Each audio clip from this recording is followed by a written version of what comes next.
So I was gonna read a quote.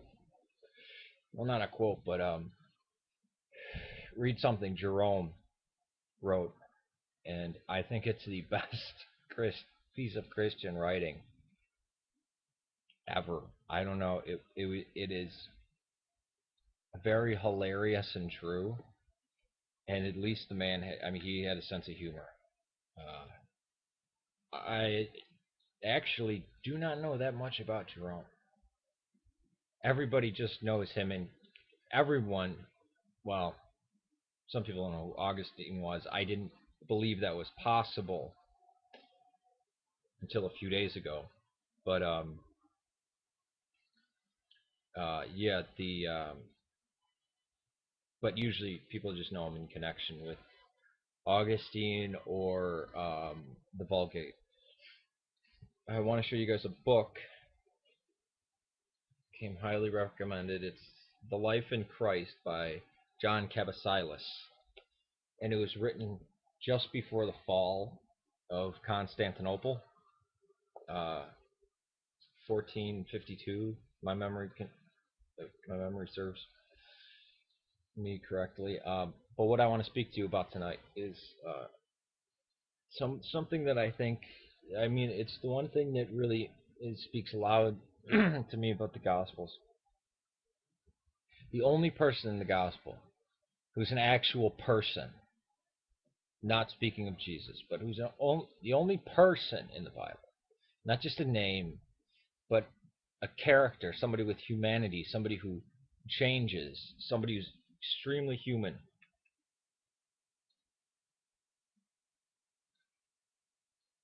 And that's my probably one of my favorite people of history, uh, is Saint Peter. Simon Bar Jonah, uh, Cephas or Cephas in Aramaic, Petrus in Greek, Peter in English. Um, this is, I mean, he is extremely human. I identify with him a lot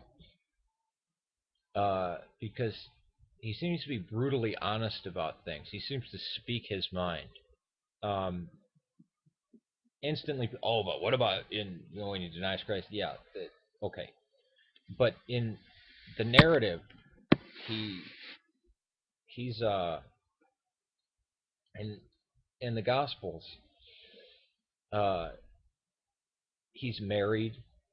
He gets angry. Uh, Peter's house was actually turned into a church. They discovered. They discovered this ancient church and then an octagon basilica, and they said, "What is this?" And then they found ruins of foundation. They found his name scrawled all over the place in it by pilgrims. But what does he do? I mean, he's the only one who like actually truly loves the Lord. He gets angry. People come to arrest the man that he professed being the Messiah, the Son of the living God. And what does he do? He whips out a sword and cuts off the ear. Again, my father would say this is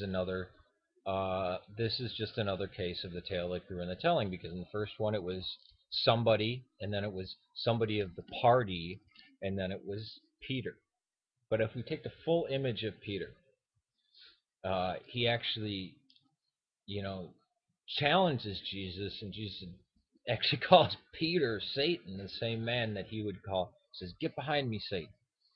The same man he would wind up calling to shepherd his sheep, feed his sheep, and shepherd his flock. Um, Peter is one of the greatest apostles, if not better than Paul. Because what does he do? Even in the book of Acts, he waffles. And if we look at if we look even beyond the Gospels, the whole story, the the Acts of Peter, the end part, it the one thing about the end, again, yeah, it's apocryphal, but there could be nuggets of truth in there. And it's in the form of Peter to be running away from the crucifixion, be like, oh, and then being like, all right, I got to get out of here. And then or Christ has to correct him again, walking down. Sees an image walking down the Appian Way. It says the famous words, Domine quo vadis, or quo vadis Domine. Where are you going, my Lord? I'm going to Rome to be crucified. And then Peter understands he has to return. But he's somebody who gets angry. He's somebody who uh, is afraid. He's somebody who turns to Jesus and starts to turn away.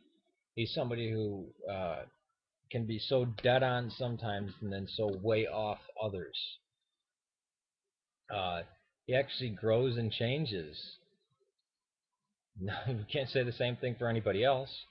Because Saul turned to Paul, but you don't actually witness any type of transformation. Okay, he held the cloaks, whatever, and then he goes, and then we have the writings that are from him.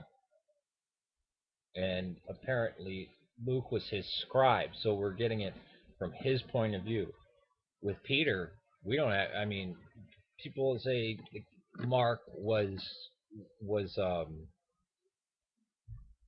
based on Peter's evidence. Peter talked, people remembering what Peter said and then writing it down, trying to get the events straightened out.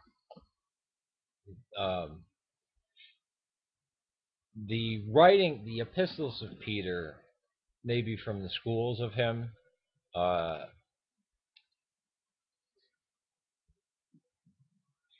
Again, I get into hot water with the epistles, with the people who say every book has to be written by so and so, or Hebrews is written by Paul, even though it's not grouped with the Pauline epistles. Um, but yeah, Peter is a guy that I actually like. Sorry, my computer keeps slipping. I just think it's amazing. He has a wife.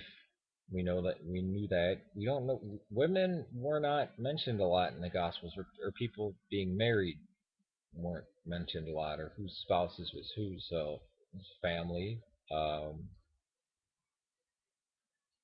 but I don't know. He's kind of a kick-ass, badass character. And then he denies Christ 3 times. And what does he do? He starts crying. I mean, this isn't a wimpy guy. This was somebody who attacked with a sword. Um, Probably a zealot. I mean, he was. I mean, these were rough fishermen. Uh, and then what happens is what is. I think it has to be the risen Lord say to him. So 3 times he denies. Jesus comes back 3 times to forgive. And Peter shows the love of Christ because he's constantly testing it, and he's constantly screwing up. I mean, it's awesome. Uh, in the book of Acts, people say, "Oh, see Peter." I'm like, no, that's humanness. I mean, but yet we consider him a great saint, which is, I think, how we have to look at it. I mean, the saints were the sinners. Other people who have saint, I mean, if you look in Islam, um, they take the narrative of the Bible and they erase any type of sin out of it. Oh, they were sinless. All the prophets were sinless. Why would these men of God be drunkards and this and that? Because they're humans that grow and they have failings and flaws, things like that. But he loved Christ. I mean, it didn't matter if he had fear in him, or what was the reason why he chopped off the ear?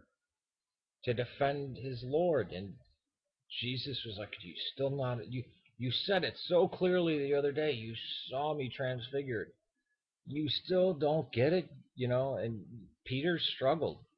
He was Israel,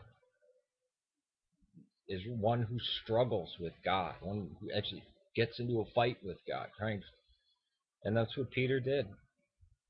Uh, and then we have the tradition of his martyrdom, where he said, "I am not worthy."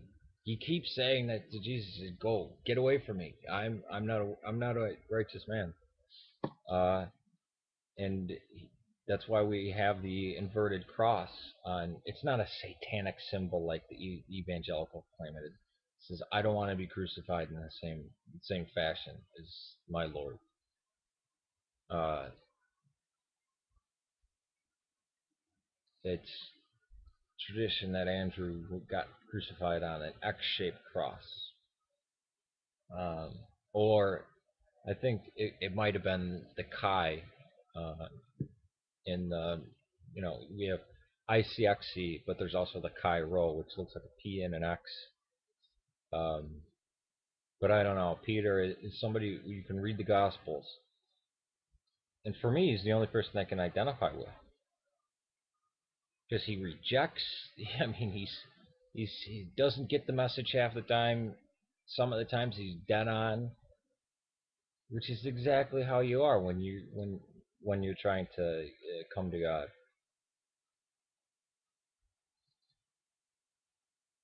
He's the only one that shows himself. I mean, or not shows himself, but the only one that winds up showing what we want. We can relate to him. It's just not just a name, or not just somebody who spouts words or things like that. With exception to Jesus, uh, in the in the narrative, in the writings, the letters, the epistles. Okay, you can see things in there, but that's one person talking when you're reading it. It's one personality talking. Uh, that's why Peter's for a while there. This is gonna sound horrible. I actually like Peter a lot better than Jesus. I said that guy's awesome. um, but yeah, that's my take on Peter. I really, yeah, Saint Peter. I also like the fact that he started my church in Antioch, which I might mention was founded before Rome. So peace to you. Or Alexandria, yet we get placed after. I mean, yeah, okay, and Byzantium didn't even exist. I mean, it was the town of Byzantium, it was Constantinople. Yeah, we're number 4. The only one behind us is Jerusalem. It seems like they should invert them, doesn't it? It seems like it should go Jerusalem, Antioch, Alexandria, Constantinople, Rome. But instead, it's the other way around. It's like they got it backwards, but I don't question. That's not something I question. Would never be something I'm going to argue over. Uh, peace to you.